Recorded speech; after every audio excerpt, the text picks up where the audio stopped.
Dicen que todos nacemos con una pista por recorrer, pero no todos la encontramos al mismo tiempo. Santiago Mejía creció entre motores y podios soñados. Es el menor de 4 hermanos, por lo que aprendió a destacarse desde niño. Competitivo, inquieto, líder, con un pensamiento crítico que, aunque poderoso, no encajaba en el molde. Hoy hablaremos del niño, del piloto y del hombre que entendió que la pista de la vida no siempre se trata de trofeos y resultados. Este episodio está dedicado a todos aquellos que quieren dejar de buscar la aprobación externa para ponerse por fin en el primer plano de su propia vida. Esto es Yo Creo Podcast.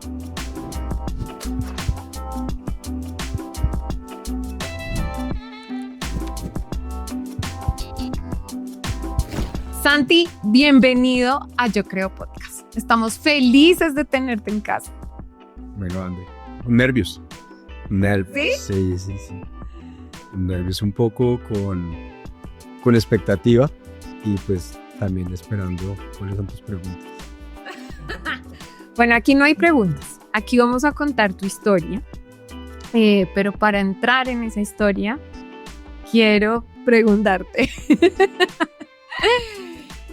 Bueno, ¿en qué crees Santi Mejía? Ese deportista súper destacado, vienes de una familia naturalmente destacada en el automovilismo, pero tú en tu rol como deportista, que hoy es un hombre de familia, que hoy es un empresario, que hoy tiene una vida en balance, digamos que un 360 en equilibrio. ¿En qué crees, Santi? Bueno, primero creo en Dios y ha sido un pilar importante. También creo que creer en Dios me ha llevado, la ausencia de creer en Dios en algún momento de mi vida también me ha llevado a valorar mucho más en este momento la importancia de Dios en mi vida. Creo en el apoyo, en el trabajo en equipo, en el trabajo en familia, creo firmemente y creo en mí, creo también en lo que soy capaz, en lo que puedo hacer, en que si estoy en un lugar y en un momento es porque así también lo ha querido Dios y algo tengo que hacer o que aprender, que es algo como que también de la parte deportiva me ha tocado cambiar muchas partes y aspectos en los cuales yo mismo me tengo miedo a cómo pienso y cómo reacciono ante muchas cosas que detonan toda la vida estar pensando en un resultado. Entonces, todo eso me da una firmeza como para hoy en día decir yo creo en mí, yo creo en mí, en lo que soy capaz y en Dios como parte fundamental de eso. Me encanta. Santi, dices, toda la vida a través del deporte he tenido algunas creencias. ¿En qué momento empezaste en el deporte automotor? Yo empecé desde más o menos los 4 años. Siempre el deporte ha sido lo que ha regido mi vida. El deporte ha sido como mi motor de conseguir destacarme. Digo destacarme porque yo soy el menor de 4 hermanos, entonces para mí siempre ha sido como de acá, Aquí está. de ese chiquito, como Alón que se quedó en casa, era yo. También el que hacía todos los daños y todas las cosas era yo. Mis hermanos son muy juiciosos. Yo digo, mis hermanos deben haber sido sacerdotes y mi hermana monja porque todo era perfecto para ellos y siempre el que iban a visitar el colegio mis papás porque era yo, siempre que algo pasaba era Santiago. Entonces siempre viví como con ese tema de yo también tengo que empezar a contar, a hacer mi propia historia. Y el deporte siempre fue, o sea, empezaba a jugar fútbol y jugaba bien. Me metía en cualquier deporte y me destacaba. Tenía capacidades físicas. De esto digo, tenía capacidades, pero muchas veces no tenía el talento. Pero siempre como que tenía mucho empeño en yo tengo que hacerlo bien. Porque para mí es importante que mi papá me vea, porque para mí es importante que mi mamá me vea, que mis hermanos digan como, este chino hay veces como que no lo queremos ahorcar, sino hace sus cosas. Entonces siempre fue como un medio de visibilizarme en mi entorno familiar. Y pues ya cuando uno empieza a ver el resultado, entonces empecé a correr karts y carros. Y ¿A qué edad comienzas a correr karts? digo que empecé como a los 4 o 5 porque mi hermano corría karts. Diego, mi hermano mayor. Diego es el mayor de la familia. Diego es el mayor, luego sigue Juan Felipe, Mariana ¿Y tú? luego yo. Con Mariana me llevo 11 meses, entonces eso ha sido como un descubrir también en mi vida yo siempre he estado muy conectado hacia el lado femenino, o sea, el lado femenino pero por el rumbo que cogió mi vida hacia el tema de los carros, pues siempre todo el mundo me ha identificado como muy, muy masculino, como muy parado en su tema de los carros, somos fuertes, hablamos, ¿está? Masculino no, machista. Sí, también. También. Es un deporte machista, pero lo digo desde mi lado, más de la masculinidad, pero hacia el lado de mi hermana, yo jugaba Barbies con mi hermana. Y eso es masculinidad clara, ¿no? Sí. Eso es saber que tú eres un hombre que le da lugar a las mujeres, que respeta a las mujeres y que no te da susto jugar Barbies con tu hermana porque simplemente sabes disfrutar muchos roles y sabes honrar el otro género, ¿no? De acuerdo. Pero eso ha sido un descubrir, eso ha sido como algo en lo cual cuando chiquitos decían pues que nadie me va a jugar Barbies con mi hermana porque, o sea, mi hermana me disfrazaba de pies a cabeza, me maquillaba, me tomaban fotos y yo decía que nadie vea esas fotos, o sea, de verdad. Entonces siempre he tenido como ese tema de la masculinidad y también, pero siempre he sido muy consciente del lado femenino. A mi mamá es lo que más amo en el mundo. Eh, Se me corta la voz con mi mamá. Eh, y creo que desde ahí empieza como un tema de construir del lado femenino, en el cual eh, también empiezo como a poner por encima mucho tiempo mi masculinidad. Como no, yo soy un niño en el que todo el mundo aplaude cuando hago cosas de niño. Todo el mundo aplaude cuando soy fuerte, todo el mundo aplaude cuando le pego a otro niño. Y todo eso yo lo veía y a mí me pasaba una cosa desde chiquito que siempre, yo creo que todo el que vea esto de mi colegio, que le habré pegado, que le habré hecho bullying, Disculpas públicas, Santi, por favor. públicas a todos, dirán, yo siempre buscaba a la persona y luego le decía, "Oiga, qué pena si..." O sea, yo me sentía mal cuando hacía bullying, pero como todos me aplaudían, pues en público yo decía, me reía y me burlaba de la otra persona, pero luego en privado decía, "Oiga, qué pena." Pero siempre tenía una lucha interna entre esa parte de lo que la gente esperaba de mí versus lo que yo quería hacer.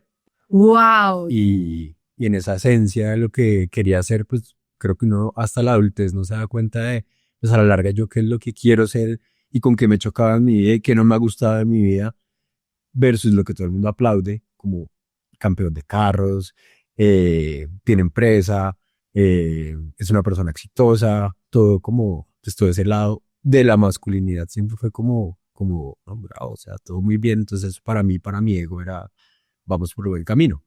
Pero por dentro chocaba mucho con eso. Y darme cuenta de eso fue difícil como llegar a eso y aceptarlo.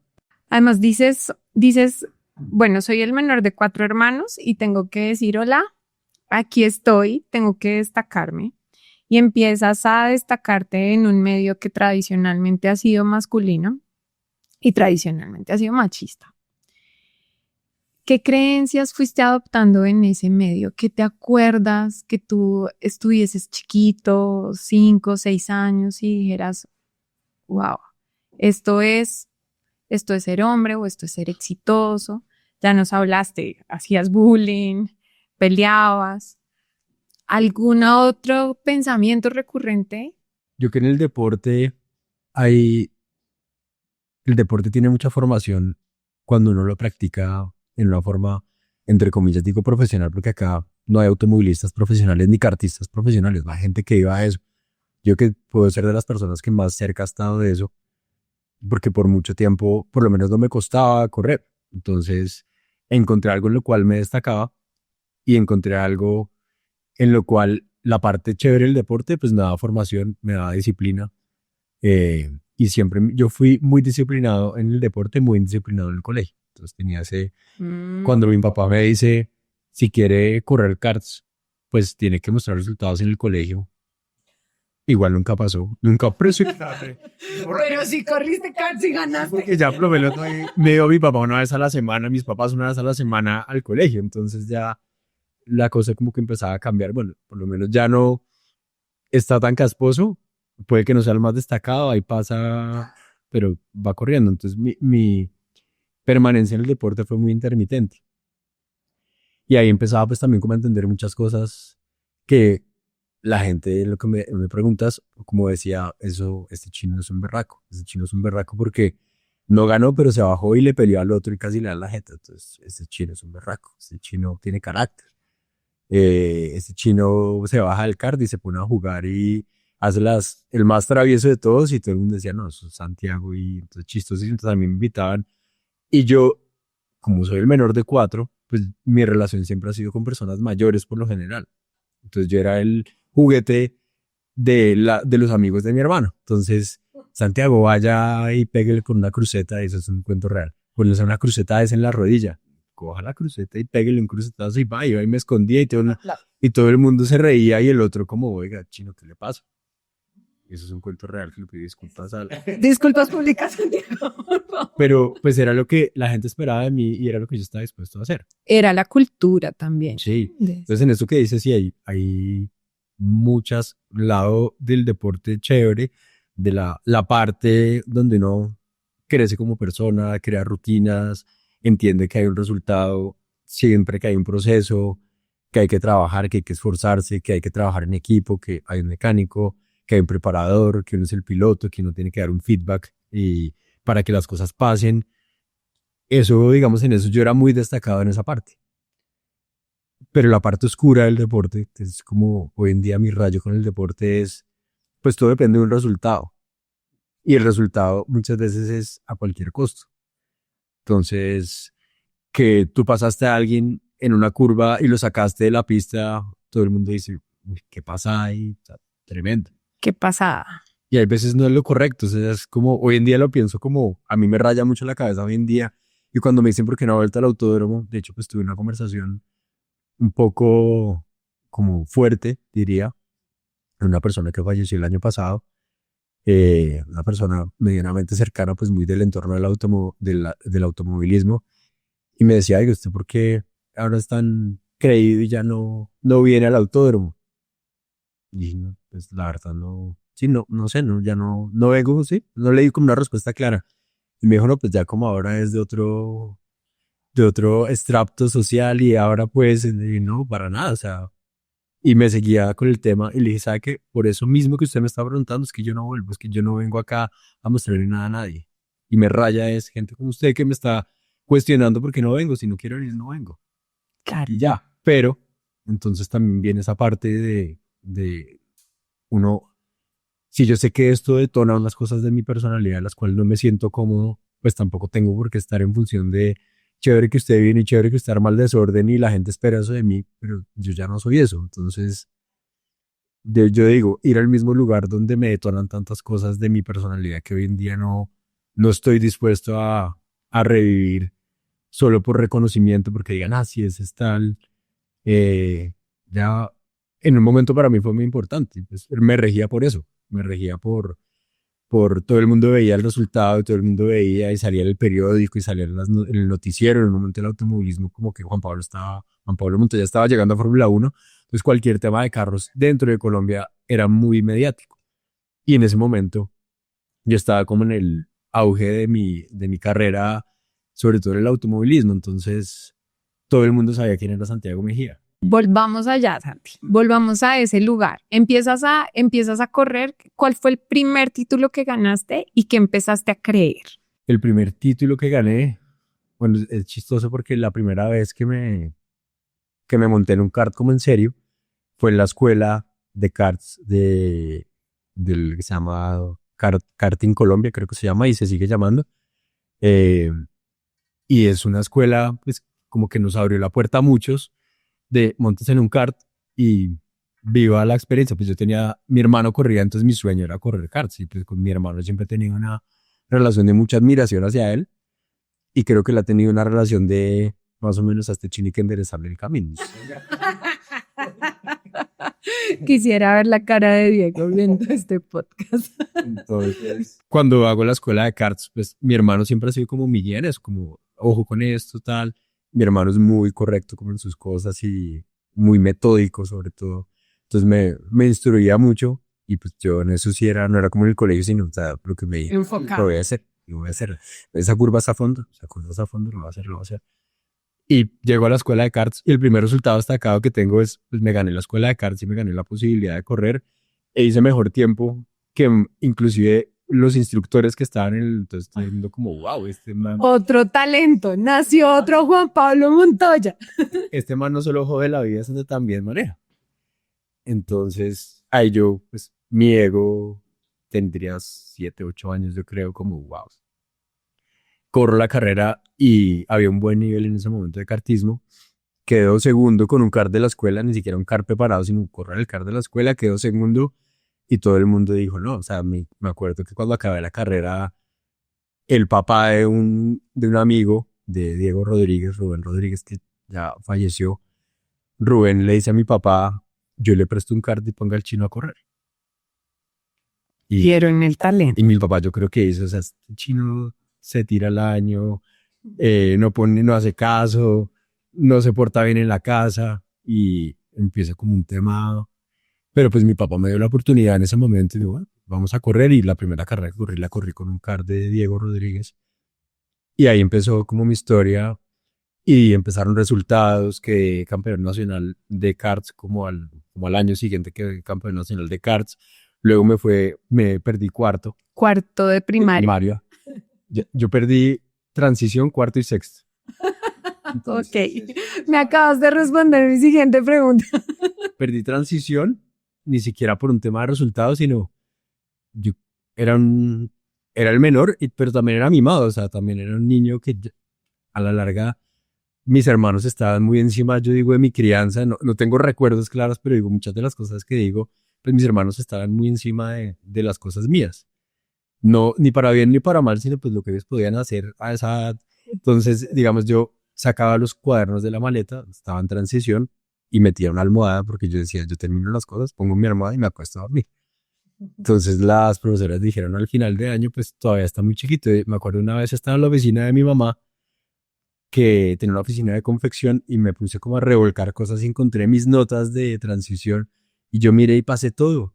Y fui donde mi mamá y le dije, mamá, ¿yo por qué repetí transición? O sea, no perdí, que era como ¿te acuerdas que eran cartulinas de colores que entregaban notas?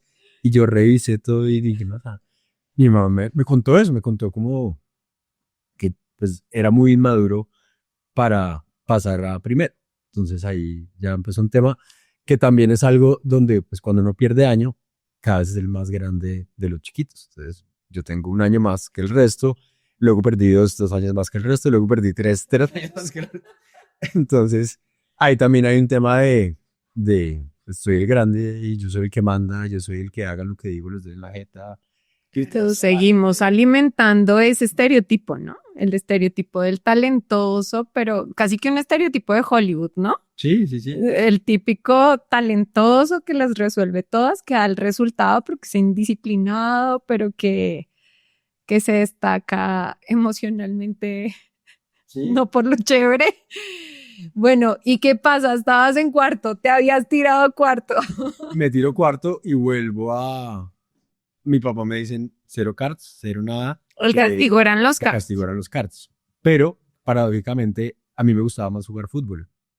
Y jugaba bien fútbol. Y en algún momento hasta alcanzé a estar en una eliminatoria de una selección sub-15 de fútbol. Pero a mi papá no le gustaba que yo jugara fútbol. Entonces mi papá me decía, o fútbol o karts. Pero las dos no, ya cuando volvía a correr. ¿Qué pasa? Que es mucho más fácil lesionarse en fútbol. De casi todas las lesiones que yo he tenido en mi vida han sido de fútbol. De karts tengo una lesión en más de 20 años que corrí, casi 30 años que corrí karts. ¿Por qué? Y eso luego de haber aprendido de ser instructor, pues lo que también le digo a los papás que entran con mucho temor a estas disciplinas es, acá está pensado en que todo va a salir mal. Tienes un casco, tienes un uniforme, tienes una cantidad de protección, porque acá está pensado en que todo va a salir mal. En fútbol no. Y el carro recibe el golpe. Exacto. Tú lo recibes. En fútbol lo recibes tú saltas a un cabezazo a ver el codo que me pasó a mí, tabique roto. Se barren y te pegan en la canilla, por más que tengas canillera, pero te tuercen el tobillo, te joden el tobillo. Entonces, son deportes muy, muy distintos. Y pues en el automovilismo, pues digo, si tiene esa parte que mucha gente lo identifica como algo de riesgo, pero en realidad es muy difícil tener lesiones en un deporte como estos. Bueno, y te ganas, ¿qué campeonato te ganaste mientras te tiraste cuarto? Ahí me gané, o sea, en karts, ¿qué pasa? Uno tiene como un ascenso de acuerdo a la edad. Entonces arrancaba con infantil, Ese año, para que más o menos hagan una idea de mi edad, ese año el campeonato era la Copa Infantil patrocinada por Punch. Ah, ok. Punch era una productora en ese momento muy destacada de Colombia, tanto que yo era un niño que además llamaba la atención, yo era un niño de ojos claros, bonito. Mono, verde, lindo. Y ese año entonces terminé presentando además un programa de televisión en Punch, que esta es una historia, un paréntesis del tema cartismo, y papá dice, pues sí, pues lo llamaron, pues vaya y presente el programa. Esa grabación está por ahí, yo no sé dónde está, pero es muy chistosa. Me invitaron a presentar el programa y la grabación era a medianoche. Y yo era hiperactivo, o sea, de verdad, era hiperactivo, no paraba de moverme, correr, tal. Llegamos a la grabación y pues que a mí me despertaron a medianoche, nunca lo habían hecho, y apenas me sentaron en el set, yo me acuerdo que ver la grabación y estaba mirando la cámara y me empecé a quedar dormido. Y todo el tiempo hablaba y me quedaba dormido. Y ese fue lo que estuve más cerca de presentar un programa. Dije, no, no nos funciona. Volvamos a los cards. Entonces, volvemos a los cards. Arrancamos con infantil, ahí quedé campeón de infantil, luego subí a junior. En junior nunca corrí una temporada completa, sino me iba bien en el colegio, me dejaban correr, me iba mal, no corría, entonces no corrí el campeonato, sino fui corriendo ahí como carreritas. Pero te motivaba el castigo. Tú decías, tengo que portarme bien en el colegio para poder correr. ¿Tú encontrabas tu lugar en el mundo a través de los karts? No, yo creo que lo encontraba más en el fútbol. Y, y hoy en día tenemos muchas herramientas de psicología como papás, donde tú hoy en día entiendes que yo digo, muchas de las cosas que yo hacía las hacía por llamar la atención porque no tenía... Sacarte de los 4. Es aquí. Entonces me porto mal. Corto mal porque tengo la atención de todos. Hoy en día lo entiendo. Antes decía, no, pues si me portaba mal ir a una caspa, o sea, si no había... ¿Y alguna vez pensaste que te portabas mal porque había algo mal en ti? No, yo creo que yo era muy consciente de que me portaba mal. O sea, yo era muy consciente y como llamaban tanto a mis papás al colegio, que era como choques que tenía con mi papá porque yo a veces escondía cosas, pero era porque con las discusiones con mi papá eran fuertes, entonces yo prefería no decir nada. Pero cuando llegaba mi mamá y me decía, pero Santiago, ¿tú hiciste eso? Yo le decía, sí, sí, fui yo. Como mi mamá a veces se reía, o sea, como si te ocurra hacer esas vainas.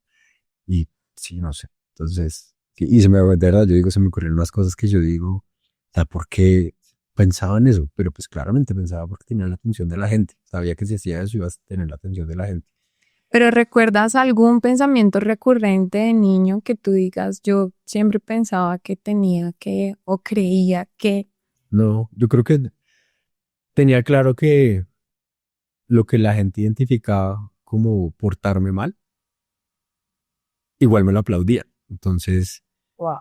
entonces el portarme mal, sí, o sea, yo estaba dispuesto a asumir el precio del castigo con tal de tener la atención y el aplauso del público. Con tal de destacarte. Entonces, como digo, sí, hoy en día, ya uno siendo papá, pues lo dimensiona totalmente diferente. Yo era el menor de 4, entonces, pues, de 3 ovejas, tres ovejas buenas, una oveja mala, pues de pronto no está tan desbalanceado. Pero cuando la oveja mala era tan mala, en teoría, porque nunca hice nada malo que yo diga. Eras travieso. Era travieso, pero nunca hice una maldad que yo diga como, wow, o sea, puse en riesgo la vida de alguien. No. Y siempre era muy consciente de las cosas que hacía, tanto que normalmente en secreto pedía disculpas. Como muy tímidamente yo le decía, qué pena. Bueno, entonces empiezas a ir y venir, pero sin embargo sigues teniendo crecimiento en el kartismo. Sigo teniendo, y siempre que participaba tenía resultados. Entonces, creo que mi papá entraba en esa dicotomía de, pues, si está haciéndolo bien, de pronto si lo motivo, corre más, pero pues tampoco puedo premiarlo si se porta mal y si no tiene resultados en el colegio. Entonces, estaba como siempre en eso. Pero ahí iba y venía. Luego, yo creo que ya llegué a sexto, y que fue el año que perdí, y a la larga lo perdí por una materia, y en sexto... ¿Qué materia, química. Santi? Muy bien. Yo no Desde la sexto, perdí, pero pues... Desde sexto que tuve química en mi vida, la química nunca entró en mi disco duro. Y yo creo que tampoco nunca estuve dispuesto a que entrara. O sea, y el otro día tenía una conversación con Lina, mi novia, y le decía, yo nunca usaba la química para nada. O sea, ¿por qué me obligaron y porque tuve que Además, aprenderse esas a toda la tabla era indescifrable. Yo decía, ¿por qué me tengo que aprender eso? y le decía, yo nunca, o sea, porque me hicieron aprender la tabla periódica si nunca la he necesitado, o sea, nunca, yo, pues, entonces, ¿cuál es el litio y cuál es el sodio? No, nada, o sea, no. Entonces yo mamaba gallo, me acuerdo en un parcial de química, que cuál es la fórmula del no sé qué, yo ponía fórmula uno. ¿Cuál es la...? Y al profesor claramente le odiaba. Y perdiste por esa materia. Perdí sexto por esa materia. Y luego desde sexto como que claramente ya estaría llegando a los 11, 12 años. Ya en mi cabeza empezaban a ver otras cosas muy influenciadas por mis hermanos mayores. Siempre fui, bueno, en sexto pasó algo importante en mi vida y es, me mandaron a un psicólogo porque dije, hay algo que no está bien en Santiago porque está ya 3 años, hay algo que no está bien. Fui al psicólogo y el psicólogo dijo todo lo contrario, dijo, pues él no debería estar ni en séptimo ni en octavo, sino debería estar como en noveno, décimo. O sea, él tiene las habilidades, es un chinopilo, o sea, todo lo contrario. Falta de habilidad no es. Falta de habilidad claramente no era. Entonces, pues también como mis papás dicen, ok, pues de pronto hay que cambiar algo. ¿Y tú qué pensaste ahí? Que no era tan bruto. Que no era tan bruto. Me encanta porque es una realidad que los niños que están así bombardeados terminan diciendo, bueno, ¿será que soy bruto? ¿Será que es que de verdad no puedo? ¿Será que esto para todo el mundo es fácil y yo definitivamente no? Sí, es como... Y pues también como una tranquilidad de saber, yo sí puedo, o sea, yo sí puedo pasar un año. Yo sé que si hago las cosas bien, digamos, mi hija, Sophie, está en el colegio, en un colegio alternativo, que se llama Kiraya. Y el día que yo entré a ver toda la metodología, yo dije, o sea, ¿por qué no me pasó? Sí, ¿por qué no me pasó? ¿Por qué no llegué allá yo? ¿Por qué me tocó la educación tradicional? Donde claramente yo no era un prototipo de mentalidad para tener una educación tradicional, porque a mí me gustaba hacer todo a mi manera. Y más con todo lo que te cuento que pasaba, donde todo el mundo me aplaudía por las bestialidades que decía, pues más todo era a mi manera. Pues yo sé que cómo hacer las cosas, pero a mi manera. Y en la educación tradicional no es que no es a tu manera, es a esta manera. Es como Y el resultado de esta situación es 2 más 2 es 4. Esa es así. No es 3 más 1 da 4, no. Es 2 más 2 da 4. ¿Ya? Entonces, este siempre fue un choque en mi educación. Y cuando pasa eso, el psicólogo como que también pasa algo dentro de mi cabeza donde digo, bueno, yo sí me quiero graduar y yo sí quiero terminar el colegio. Y mi hermano ya está en 11, mi hermano mayor. Y como que digo, o sea, sí, yo sí quiero terminar esta vaina. Y ahí desde séptimo, octavo, noveno, décimo, menos 11. ¿Qué pasó en 11? En 11 volví a caer en la química. Volvimos a la química. En 11, en 11 siempre fui destacado en, digamos, inglés, nunca tuve problema. En español, de mi lado femenino, siempre fui que construye un poema. Sacaba los mejores poemas y todo eso me encantaba. O sea, a mí la literatura larga siempre me ha gustado y hoy en día que la revivo con las niñas, la disfruto porque no me la están imponiendo. Entonces, como la disfruto. Entonces vuelvo a 11 y estaba por graduarme y sabía que química no la iba a pasar. Y en el colegio había un run run que vendían los parciales. Y me llegó ahí un run run y compré el parcial. El profesor dijo, o sea, está bien que pase, pero no, estuvo casi perfecto ese examen de química. Esto no le hicimos a crear.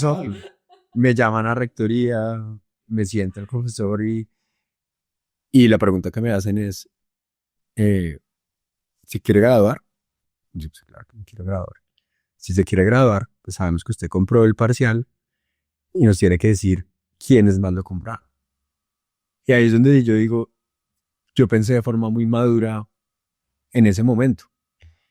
Y me quedé pensando y les dije, yo no les voy a decir quiénes, sabía algunos, pero claramente no sabía todos. Y yo les puedo decir quién me lo vendió para que no vuelva a pasar. Pero pues quedar mal pues todo el mundo a costa de salvarme yo. Y creo que ese modelo siempre en mi cabeza fue muy claro. O sea, yo nunca voy a hacer nada de afectar a alguien para favorecerme a mí.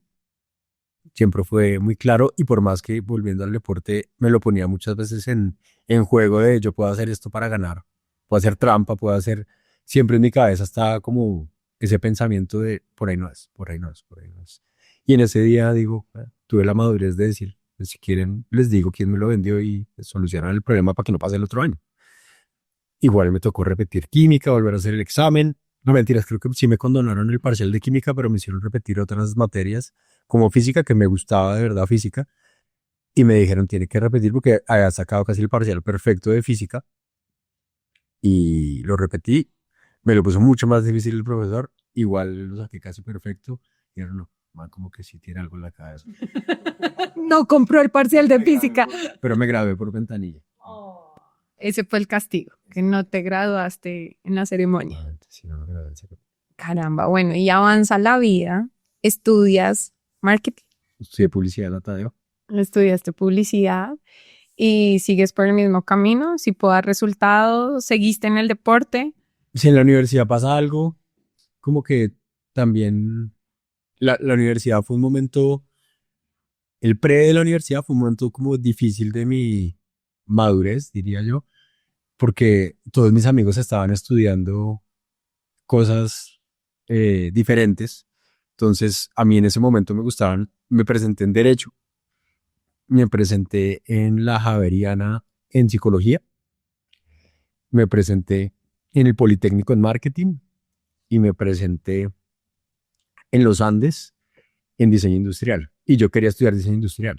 O sea, mi sueño era el Diseño Industrial. Pero era una carrera de moda. Era una carrera que estaba apenas arrancando en los Andes. Un par de amigos estudiaban allá. Mi papá lo que me dijo fue, pues no va a estudiar lo que sus amigos quieren, es donde están, pues hacer parche con sus amigos. Entonces, Pero a ti genuinamente te gustaba. genuinamente yo. Y tienes el talento, además. Sí, o sea, eres un diseñador de corazón. Totalmente, o sea, yo digo, de mis talentos, yo digo, yo no soy una persona muy talentosa en la vida. He sido una persona muy dedicada, pero no he tenido muchos talentos. O sea, yo tengo un hermano, mi hermano Felipe, yo digo, mi hermano Felipe, todos los talentos de mi familia los tiene mi hermano Felipe. O sea, es impresionante. Él coge un instrumento y, o sea, es como, luego al siguiente día voy a empezar a hacer pan, y hace pan y es el pan más rico del mundo. Y al otro día dice, voy a hacer un mueble y hace un mueble y uno dice, wow, tremendo mueble, hermoso mal. O sea, todo, toca batería, dice, coge una guitarra y dice, nunca tocaba, pero bueno, y entienden, y saca una canción que uno dice. Y yo tocaba guitarra y estuve en clases de guitarra muchos años y no me fluía como a él le fluye. Entonces, sí, mi hermano es admirable y tiene una mentalidad también que siempre he admirado de tener una vida tranquila. De tener una vida tranquila. Claramente todos vivimos pues nuestras cosas, pero sí, siempre he admirado a mi hermano como por esa sencillez de cómo es como persona, porque además es una persona divina como persona y sus talentos. Y no va corriendo detrás de la gloria de lo que muchos llaman éxito, ¿no? De acuerdo, sí. Sí, él siempre ha sido como por su lado con sus cosas y intentó correr carros y se dio cuenta que ese no era uno de sus talentos y retomó la música y es diseñador gráfico con mucho talento en el diseño gráfico que sí, él se acostumbra, él nunca quiso, digamos, si fuera mi mentalidad, yo diría, no, pues vamos a tener diseño gráfico, entonces va a ser el mejor diseñador gráfico. Él nunca tuvo esa mentalidad ni la ha tenido y él se siente satisfecho con lo que sabe hacer. Eso es, lo admiro mucho de mi hermano. Admirable. Y me decías, no tengo muchos talentos, he tenido disciplina, pero el diseño sí es un talento. El diseño, las cosas manuales, digamos, cuando les mandan cosas a las niñas de hay que hacer una cartelera, yo soy el primero que está. Sí, cartelera. Hay que hacer una máscara para mañana. Todo, o sea, ya, de que todas esas cosas me encantan y las disfruto. Y solucionar problemas también del día a día de la casa, de donde estemos, como un mueble, no sé qué. Pues, a mí me encanta como pensar, pues, podría ser así, todo. Y por fortuna en mi día a día, en el trabajo que hoy en día hago, me enfrento a esos retos. Y por lo general, pues, son cosas que disfruto y terminan saliendo bien. Entonces, también ha sido algo chévere No estudié diseño industrial como quería, pero pues ahí por los lados lo hago. Y entonces, bueno, te pasa, ¿estudias marketing porque finalmente tú lo decides o por influencia? Y fue una decisión impuesta, yo diría. Fue una decisión impuesta y fue un momento duro de mi vida porque ya tenía los resultados en Colombia de toda mi carrera deportiva. Sí, ya estabas en el top. O sea, era todo lo que corría, puedo decir, me lo ganaba. O sea, corrí tal cosa, me la gané. Y ¿Corriste fuera? ahí empezó el tema de correr afuera. De hecho, corrí un Panamericano en Venezuela, que como el colombiano más destacado. Al final no tuve el mejor resultado, pero siempre estuve entre los 10 primeros ahí y todos los colombianos estaban más atrás, pero éramos un grupo de kartistas muy talentosos que hoy en día siguen siendo grandes amigos. Y normalmente cuando teníamos exposición con un nivel internacional, yo destacaba. Entonces, ahí conocí a Roberto Banaria, que era el dueño de CRG, una marca de karts italiana. Y él le dijo a mi papá, lo fue a almorzar a la casa y todo, recuerdo, dijo, no, pues, mándelo para Italia y que haga una carrera de kartista. Pero pues estaba el sueño de Juan Pablo Montoya, la Fórmula 1. Entonces mi sueño no era ser kartista, sino correr en Fórmula 1. Y ahí empieza pues toda esa parte donde terminó el bachillerato y mi papá lo que habíamos construido era yo voy a correr carros. Entonces hice un test en Fórmula 2000 en Estados Unidos, me fue muy bien en el test. Inclusive estuvo Pablo Montoya y Pablo, recuerdo por ahí en video, Pablo, papá de Juan Pablo, diciendo, o sea, de lo más cercano que yo he visto a Juan Pablo como en un primer test y todo, chino. Pero también era una presión horrible para ti, ¿no? O sea, mucha fama, mucha exposición, mucho resultado. Exacto. Y la presión económica, porque entonces, ok, ya hay un resultado, pero ahora consigue la plata para el siguiente paso.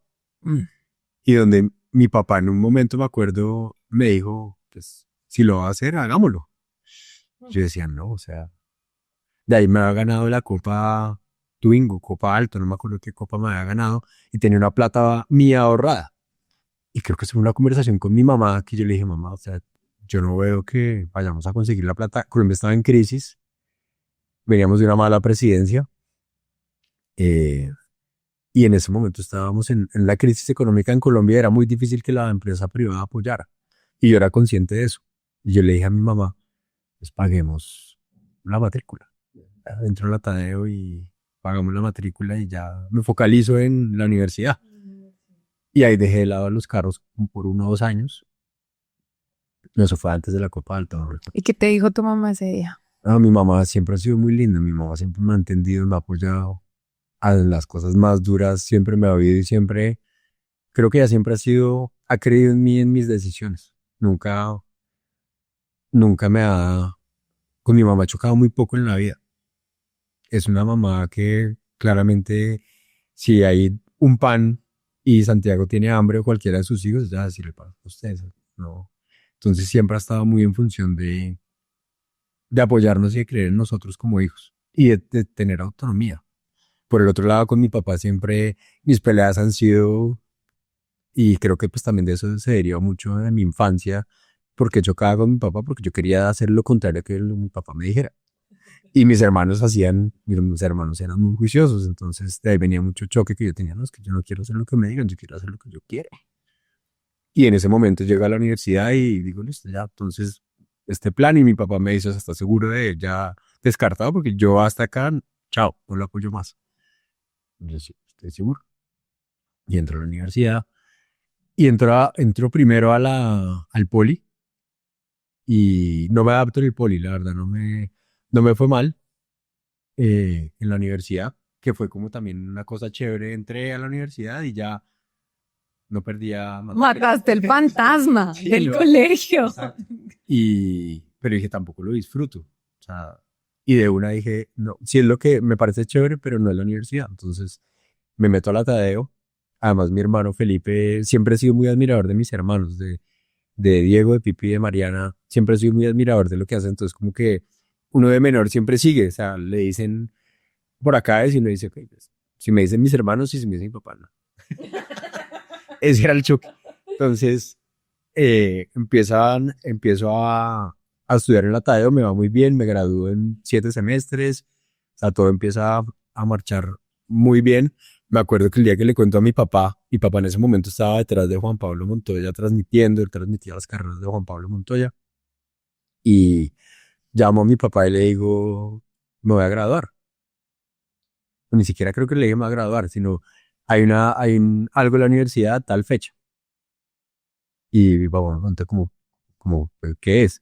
No, pues me gradúo.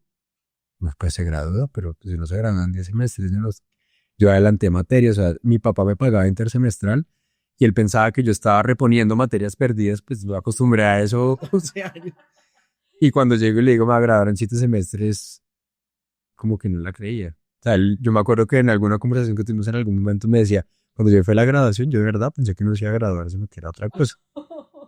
Y yo sí, no sé, me gradué en 7 semestres, me gradué con honores éramos una cantidad, éramos muchos estudiando publicidad y nos seleccionaron a 12 para un concurso que había en ese momento con Yahoo, que era como la plataforma más grande, y nos presentamos, pasamos de finalistas y representamos a la universidad en una campaña global. Y esos 12 que representamos a la universidad nos graduamos con honores e inclusive nos dieron un doble cartón de publicistas y comunicadores estratégicos. ¡Qué nota! Diste los resultados. Lloraba. No, se enderezó el camino y sí, por ahí. Y en la universidad también empecé a trabajar. Que creo que mi papá sí empezó a sentir como bueno, este hombre ya sí, cogió vuelo. cogió y un primer semestre le dije a mi papá, que era muy amigo, un gran amigo que él tenía que se llama Paul Mejía, yo le dije, papá, tú puedes hablar con Paul para ver si yo puedo trabajar con él. O sea, el horario me lo permite. O sea, la Tadeo en su momento se caracterizaba por ser muy laxa.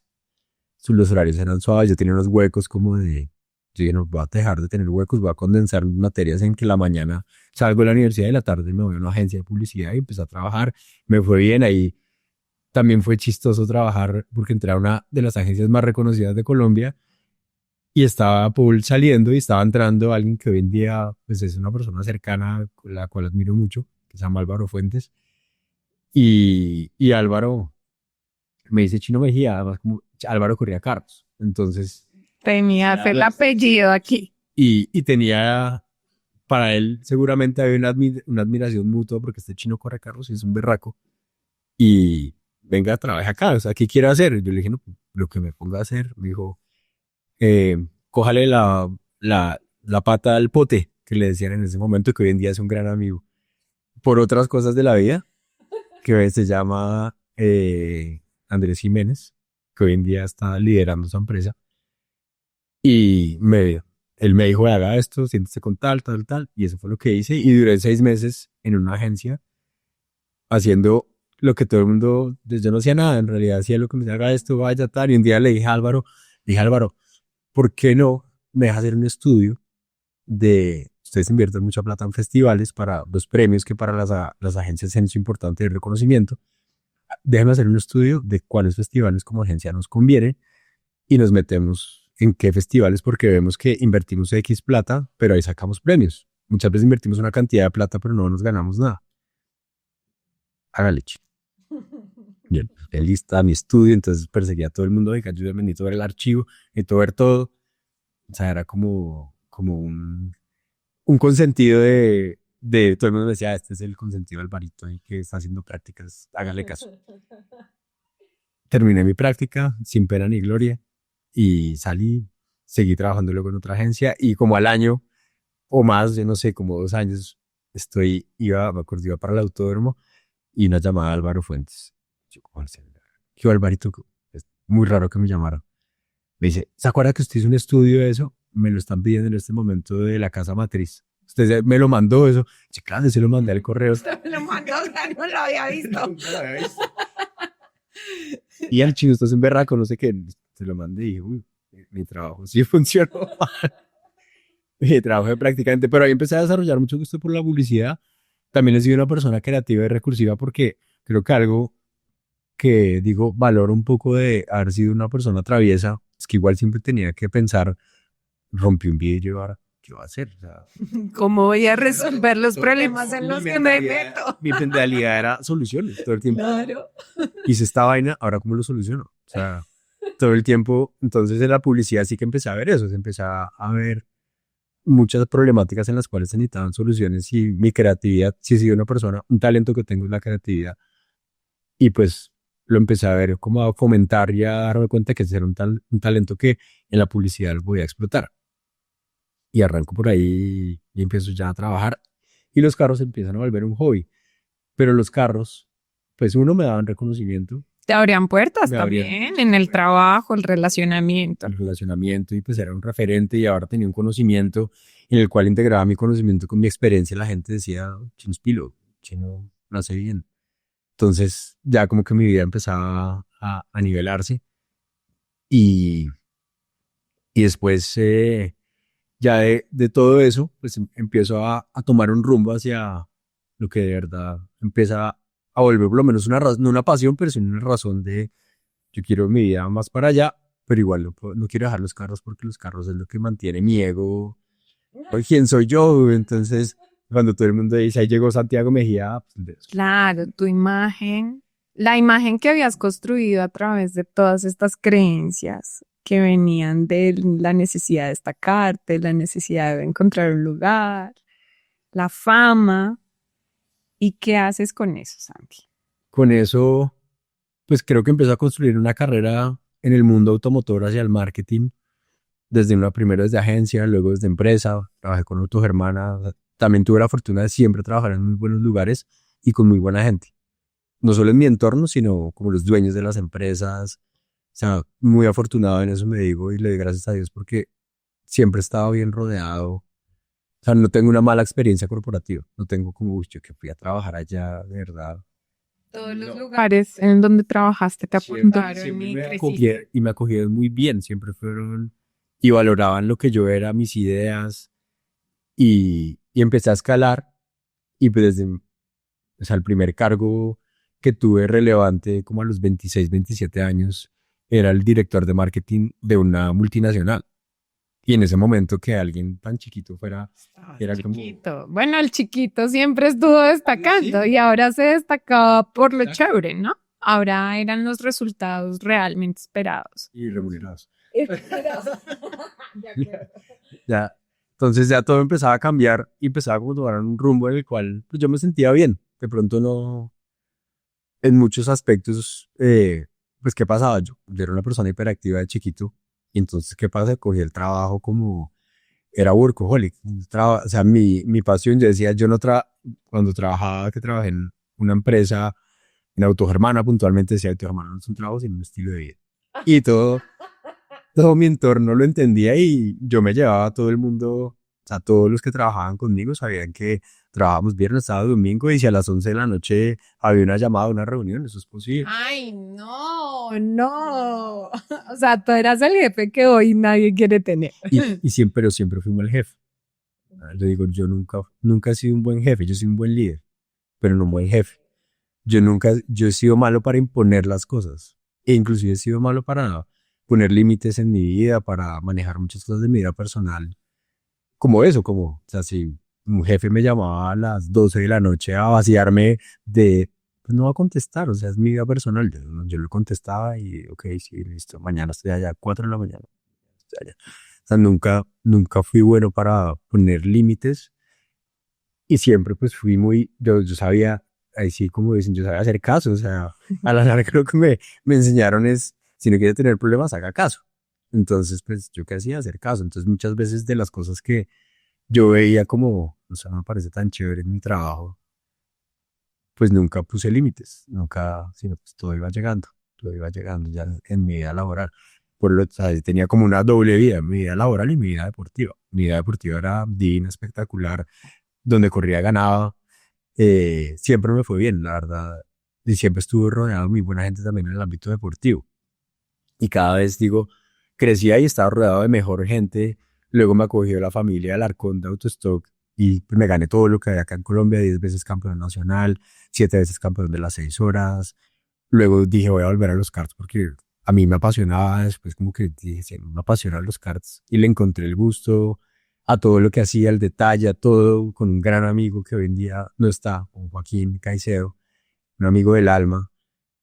Un día sentados hablando, me dice, oye, si nos traemos una representación de cards, de mi personalidad, todo era, háganlo, o sea, que hágale, está listo, y que hay que hacer, no hay que hacer un pedido de $50,000. Hagámoslo, o sea, ya, listo, lo vendemos y qué, cómo es el negocio. Y se me ocurre ese, y lo sacamos adelante con Joaco, que yo digo más que ser un amigo, fue familia y fue una persona que me ayudó mucho también en mi tema corporativo, como a entender muchas cosas, de darme muchos consejos, y empezamos a hacer empresa y nos fue muy bien haciendo empresa y lo gozábamos y era nuestro hobby. Entonces ahora no solo corríamos cards, sino representábamos una marca, entonces vendíamos cards y montamos una categoría, la categoría le fue bien. Entonces, aún más destacado en ese ambiente, donde ahora también mi hobby lo remunero. Y yo, por fortuna, iba a cualquier empresa a decir, oiga, es que soy Santiago Mejía y estoy buscando un patrocinio para... Ya, claro, no, yo lo he oído, no sé qué, de una tada cheque. Claro, juntaste tu ecosistema. Mi vida era una vida soñada, digo, en ese aspecto. O sea, deportivamente nunca tuve carencias en mi vida deportiva. O sea, ¿Y eras feliz, Santi? yo creo que no era feliz. Y yo creo que hasta hace muy pocos años, yo diría no más de 5 años, empecé a entender la felicidad. ¿Cómo empezaste a entenderla? Empecé a entenderla en que la felicidad no es una expectativa de lo que los demás esperan de mí, sino O sea, tumbaste la creencia que vienes de los 4 años. exactamente, sí fue con mucho trabajo propio, mucho trabajo interno, y muchas veces sin querer hacerlo, sino pues yo sabía que siempre he sido una persona de mentalidad de hacer. Entonces si decía, si estoy en el hueco, pues tengo que hacer para salir del hueco. O sea, si me siento mal y estoy triste y estoy deprimido, que digo deprimido, nunca he sufrido depresión, pero sí me he sentido muy triste. Claro, y todos pasamos por depresión sin que tengamos, digamos, Sí. que la continuidad de la... Porque digamos, mi amigo Joaco sí tuvo un tema de depresión en el cual uno nunca lo sabe hasta que lo ve en otra persona. Claro. Yo no lo sabía hasta, de verdad, hace 2 años. Nunca entendí la depresión hasta hace 2 años, por mi amigo. Yo nunca, y ahí digo, yo nunca he tenido depresión, yo estaba muy triste y me he sentido muy solo, teniendo, o sea, más o menos, Teniendo todo. teniendo, levantando el teléfono porque tengo 2 papás presentes, tengo 3 hermanos presentes, tengo un círculo de amigos que más o menos yo llamaba al teléfono y decía, oiga, es que me siento solo, y llegaban 3 amigos a dormir a la casa. Y desde chiquito, desde los 26, 27 años me fui a vivir solo también. Entonces, pero pues todo eso lo hacía, yo digo, hoy en día todo eso me motivaba más lo que la gente, pues ser exitoso es vivir solo, chiquito, yo voy a ser exitoso. Ser exitoso es tener moto porque ya eso es de grande, voy a tener moto. O sea, encajar en el estereotipo del éxito según lo que la gente te iba diciendo. Exacto. ¿En qué momento te das cuenta que definitivamente no eras feliz y llegas a ese momento de verdad en el que dices, bueno, ya no quiero seguir más el rumbo que la gente le ha marcado a mi vida? Ya no quiero oír más el ruido afuera sobre qué debo ser y qué debo hacer. Y voy a empezar a poner estos límites. Estuve casado y todo se volvió como digo, mi mente era conseguir un resultado siempre. O sea, todo lo que yo hacía era, detrás hay un resultado y ese resultado está directamente ligado a mi ego. O sea, casarse es un resultado de éxito. Entonces es como un trofeo, mi vitrina de trofeos, un trofeo más. Wow. Tener el carro que todo el mundo quiere, un trofeo más. Irse de viaje en moto y conocer Colombia, un trofeo más. O sea, todo era como, tengo todos los trofeos. No, la verdad, yo nunca estuve en un primer plan. Yo nunca estuve yo quiero eso porque eso me hace feliz y eso lo voy a disfrutar, y puedo ir solo o puedo ir con amigos. Mi vida siempre fue con amigos. Yo casi nunca hice cosas solo. Siempre hice algo como que era el parche de mis amigos porque lo disfrutábamos así, y hasta hace muy poco yo empecé a disfrutar cosas solo. O sea, como de haberme casado, de haberme divorciado. En el momento que me divorcio empecé a valorar muchas cosas pues hay muchas cosas que me gusta hacer solo. Me gusta tener tiempo solo. Me gusta salir hay veces montar en bicicleta solo. Me gusta salir a correr solo. Me gusta, y siempre el ejercicio ha sido muy presente en mi vida porque también es como algo que en mi cabeza, siento que mi cabeza se abre cuando desfogo esa energía de un niño hiperactivo que lleva acumulado, donde tengo que hacer, mi novia Lina se ríe mucho de mis expresiones de cariño, son como incontenibles, es como de quiero picharla y hasta tipo morderla y digo, pero ¿por qué no eres cariñoso y suave? Porque tienes un montón de energía que muchas personas tenemos y que necesitas vivir, ¿no? En el próximo episodio, Santiago nos contará cómo salió de esa oscuridad y eligió convertirse en un padre presente, un hombre consciente y una pareja que construye desde el corazón. Un nuevo tipo de podium, donde el campeón no es quien llega primero, sino quien vive en balance. Si este capítulo te gustó, no te pierdas lo que viene.